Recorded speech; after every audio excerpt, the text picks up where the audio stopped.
అనుభవం తక్కువైనా వయసు చిన్నదైనా మీకు మాట ఇచ్చిన మాట నిలబెట్టుకోవాలి. ఇచ్చిన మాట నిలబెట్టుకోవడానికి అవసరమైతే మట్టిలో కలిసినా సరే మాట తప్పేది లేదు, మడమ తిప్పేది లేదు అని ఈనాడు మీకోసం రోజుకు 18 గంటలు నిరంతరం పనిచేస్తున్నాం. ఏ రోజైనా 32 నెలల్లో 3 గంటలైనా నేను సెలవు తీసుకున్న సందర్భం ఉన్నదా? మీరు ఒక్కసారి ఆలోచన చేయండి.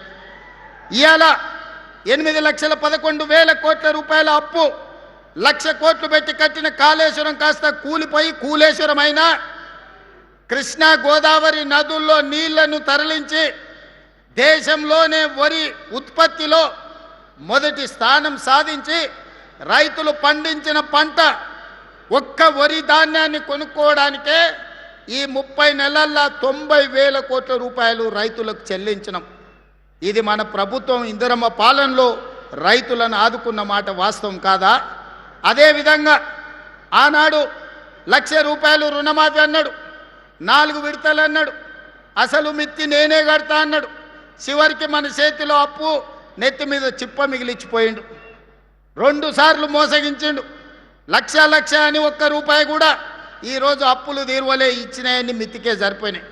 కానీ నేను ఎన్నికలప్పుడు మీకు మాట ఇచ్చిన 2 లక్షల రూపాయల వరకు రైతుకు రుణమాఫీ చేస్తా అని మొదటి సంవత్సరంలోనే 25 లక్షల మంది రైతాంగ కుటుంబాలకు 20,617 కోట్ల రూపాయలు మీ ఖాతాలలో వేసి దేశంలోనే రైతు రుణ విముక్తి కలిగిన రాష్ట్రంగా తెలంగాణ రాష్ట్రాన్ని నెంబర్ 1గా నిలబెట్టడం జరిగింది.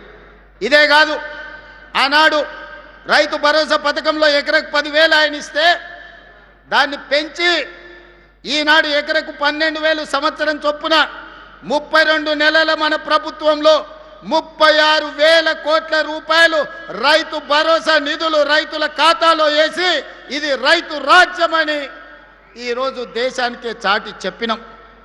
9 రోజుల్లో 9,000 కోట్ల రూపాయలు రైతుల ఖాతాలో వేసిన చరిత్ర దేశ చరిత్రలోనే లేదు. ఉచిత కరెంటు కోసం కాంగ్రెస్ వస్తే కరెంటు ఉండదు, కాంగ్రెస్ వస్తే రైతులు ఆత్మహత్యలు చేసుకుంటారని చెప్తే కాంగ్రెస్ వచ్చిన 32 నెలల్లో వ్యవసాయానికి ఉచితంగా ఇచ్చే విద్యుత్కు 30,000 కోట్ల రూపాయలు ఈరోజు రైతుల ఉచిత విద్యుత్ కోసం రాష్ట్ర ప్రభుత్వం భారం మోసింది. మొత్తంగా రైతుల కోసం 1,70,000 కోట్లు ఈ 30 నెలల ప్రభుత్వంలో రైతుల కోసం ఖర్చు పెట్టినాం. వ్యవసాయం దండుగ నుంచి వ్యవసాయాన్ని పండుగగా మార్చి రైతును రాజును చేస్తామని చెప్పినాం. ఈనాడు రైతు సంతోషంగా మన రాష్ట్ర ప్రభుత్వంలో ఉన్నాడు. ఆనాడు ఆయన ఏమన్నాడు? వరి వేసుకుంటే ఉరి వేసుకున్నట్టే అన్నాడు. నేనన్నా వరి వేసుకోండి, చివరి గింజ వరకు కొంటాను, 500 రూపాయల బోనస్ ఇస్తా అని చెప్పిన. ఇవాళ సన్న ఒట్లు పండించిన ప్రతి రైతుకు 500 రూపాయల బోనస్ ఇస్తున్నా. ఎకరకు 25 క్వింటాళ్ళ నుంచి 30 క్వింటాళ్ళు ప్రతి పంటకు పండిస్తే 12,500 నుంచి 15,000 రూపాయలు అదనంగా ఈనాడు వరి పండించే రైతులకు బోనస్ ఇచ్చిన మాట వాస్తవం కాదా? ఇక్కడున్న రైతులకు తెలియదా అని నేను అడుగుతున్నా. వరంగల్ రైతాంగం చైతన్యమైన వాళ్ళే కదా, మీరు క్యాలిక్యులేటర్ తీసుకొని లెక్కలు చెయ్యండి. రైతులకు మనం బోనస్ ఇచ్చిన మాట వాస్తవం కాదా?